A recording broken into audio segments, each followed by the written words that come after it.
ፈረንጁ ስለ ሩታና ስለ አብርሽ ምን አለ? ሩታ ተጎርታ በነበረችበት ሰዓት ለምን ከጎኗ ሆናችሁ አብርሽን አልተቆጣችሁትም? 7 እና 8 ወር ሙሉ ስታለቅስ ነበረ። አብርሽ ደግሞ ከተለያዩ ሴቶች ጋር ሲዝናና ሆቴል ለሆቴል ሲደንስ ለምን ያኔ አልጠየቃችሁትም? ዛሬ ሩታ ላይ ሁላችሁም ጣታችሁን የምትቀስሩት እያለ ይገኛል። አዎ እውነቱን ነው። ትክክል ነክ ፈረንጁ በእውነት እውነቱን ነው የተናገረው ማለት ነው። እና ሩታ አልተጎዳችም ማለት አይቻልም። ነፍሰ ጡር በነበረችበት ሰዓት ደግሞ ያው የታወቀ ነው የሆርሞን ጉዳይ አለ። እሱም ጸባይ ይቀይራል እሷን ማለት ነው። እንደገና ደግሞ በብዛት ወላጅ አልባ የሚሆኑት ህፃናት አሁን እንደዚህ ባሎቻቸው እያስረገዟቸው ከሌላ ሴት ጋራ አሸሽ ገዳሚ ስለሚሉ ሚስቶች ደግሞ ተስፋ ይቆርጣሉ ከባሎቻቸው ላይ ማለት ነው። እና አንደኛ ያ እናት ልጇን ያለ አባት የምታሳድገው በዚህ ምክንያት ነው ማለት ነው። በእውነት ፈረንጁ አንጀቴን ያራሰኝ ምርጥ ምርጥ ወንድም ምርጥ በቃ ለሴት ጠበቃ የቆመ እህቶቹ ሲጎዱ የማይፈልግ እውነት ፈረንጁ ምርጥ ልጅ ነክ። ቀጥልበት፣ በዚሁ ነው ማለት የምፈልገው። ሰላም እንዴት አላችሁልኝ? ሰላም ለሀገራችን፣ ሰላም ለኢትዮጵያ ይሁንልን እያልኩኝ እንግዲህ ፈረንጁ ባለው ላይ ምንም የተሳሳተና ውሸት የሆነ ነገር አልተናገረም ማለት ነው። እንግዲህ እንደምናውቀው ሩታ ነፍሰ ጡር ከሆነች ጀምሮ ነው የአብርሽና የሩታ ንትርክ የጀመረው። ባይዘወይ ዛሬ አይደለም፣ በጣም ቆይተዋል ማለት ነው። እንግዲህ በጣም ደግሞ ሩታ ላይ አሁን ጦርነት ሊያስነሳ ሊሰድቧት ሊያንቋሽሿት ባለጌነሽ እያሉ እኛ በሰጠንሽ ክብር ልክ አይደለም አንቺ ያከበርሽን ክብራችንን ነው የነካሽው፣ ዝቅ አድርገሽናል፣ ካስቀመጥንሽ ማማ ላይ ነው አንቺ የተንሸራተትሽው፣ እኛንም ክብራችን የነካሽው ብዙ እንዲህ ኮሜንቶች እያሏት ይገኛሉ ማለት ነው። እና ያው እንግዲህ በጣም ስለተበሳጩ ስለተናደዱ ነው በአሁኑ ሰዓት በኮሜንት ገብታ እንደዛ እያሏት ያሉት ማለት ነው። አንደኛ ያው ያበሳጫቸው 3 ቀን እንግዲህ ያው የምታሳየው አክት ለየት ያለ ነበረ፣ ሁላችንም እንዳየነው ማለት ነው። እና በመጨረሻ ግን አብርሽን ለመበቀልና አውቃ እንደሆነ ፍላጎት እንደሌላት ትዳሯን እንደማትፈልግ ይሄን ከተናገረች በኋላ በቃ ብዙ ሰው ሩታ ላይ ጣቱን እየቀሰረ ይገኛል ማለት ነው።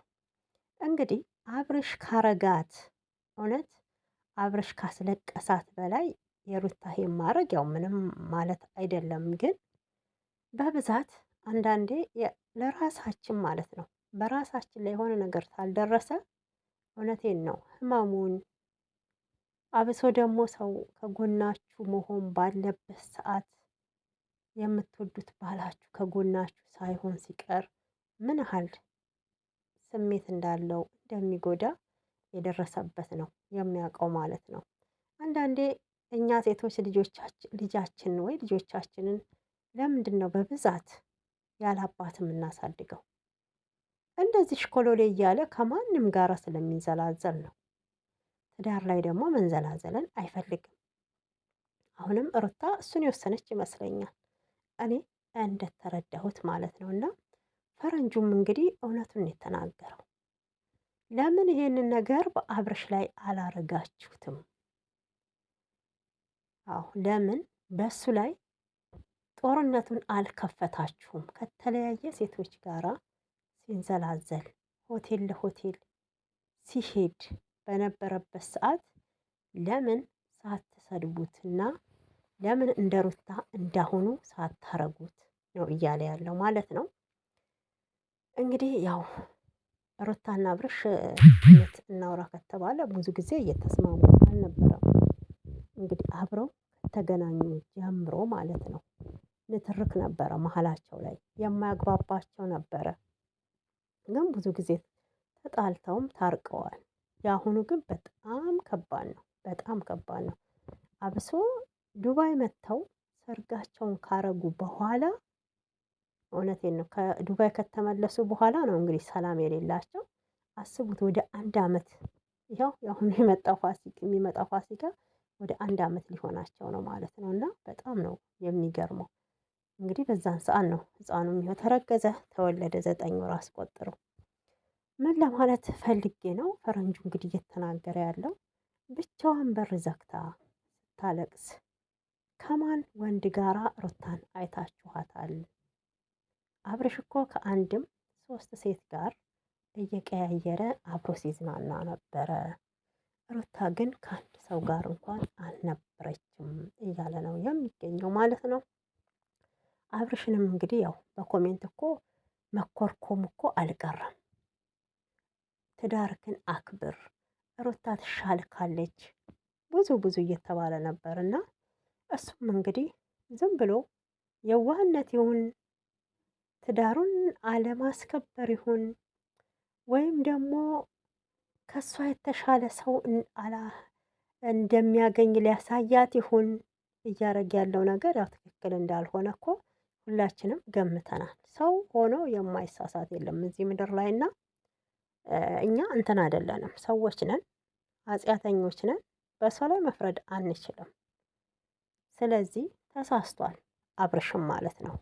ግን ከስህተቱ ተምሮ አብሮ ለመቀጠል ወደ ሩታ እየሄደ ነበር።